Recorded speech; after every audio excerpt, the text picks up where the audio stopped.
Hi, this is a solution video for 10.3, problem number 45. You can see the parametric relationship here, and the question basically is asking you to determine things about concavity. It specifically says find the intervals of t where the function or where the relationship is concave down or concave up. So basically, find concavity. So I'm going to first find the first derivative. So I'm going to take the derivative of the y portion, so that's 2, and then the derivative of natural log of t is 1 over t times the derivative of t, which is just 1. Remember that the derivative of natural log of a thing is 1 over a thing, derivative of the thing. Okay, that's just in case you need to do a little review of that derivative rule. Okay, lives in your head, I hope. And then the derivative of x is going to be 2, and then again 1 over t for the natural log. Okay, now that looks fairly awkward. It's what we call a complex fraction because it has baby fractions inside of a big fraction. I would multiply through by what the common denominator is. I have denominators of 1 and t, so the common denominator is just t, and then I can distribute, and that will get rid of all those little baby fractions.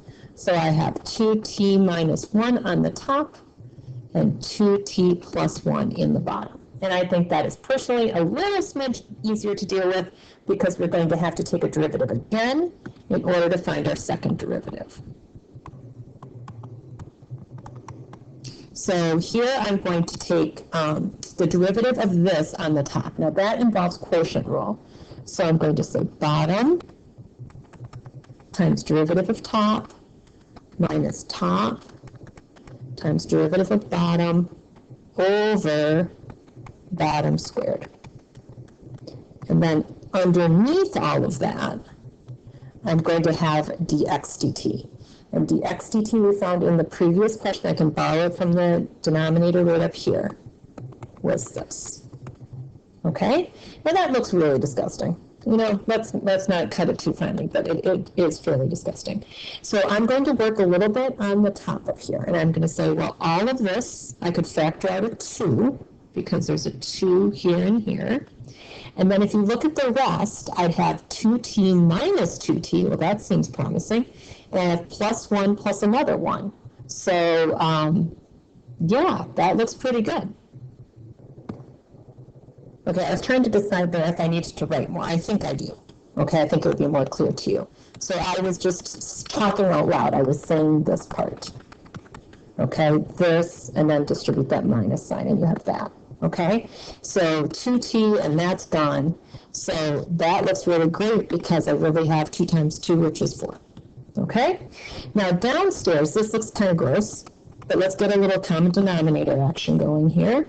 And I'd have 2t plus 1 over, oh, I forgot the rest of that fraction, sorry, whoops, getting ahead of myself, sorry about that. We can have a solution video that has a little goof up in it. Okay, I forgot to write this bottom part in the red.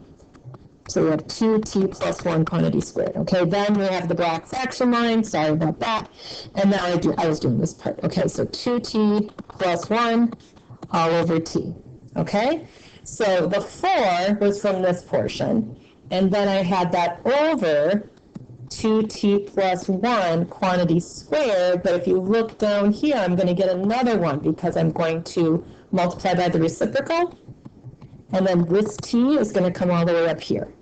Okay? If you need to do more writing to follow that, absolutely, keep your pencil moving, okay? But that is what your second derivative turns out to be. The question asked about concavity. Now back here, I did not write the full question, but the question in the book said that for this relationship, t had to be greater than 0. That makes sense because natural log is only defined on the right half of the coordinate plane. So my input has to be greater than 0. So since t is greater than 0, I can think about putting positive numbers in here, and no matter what positive number I put in, the answer is going to be a positive output.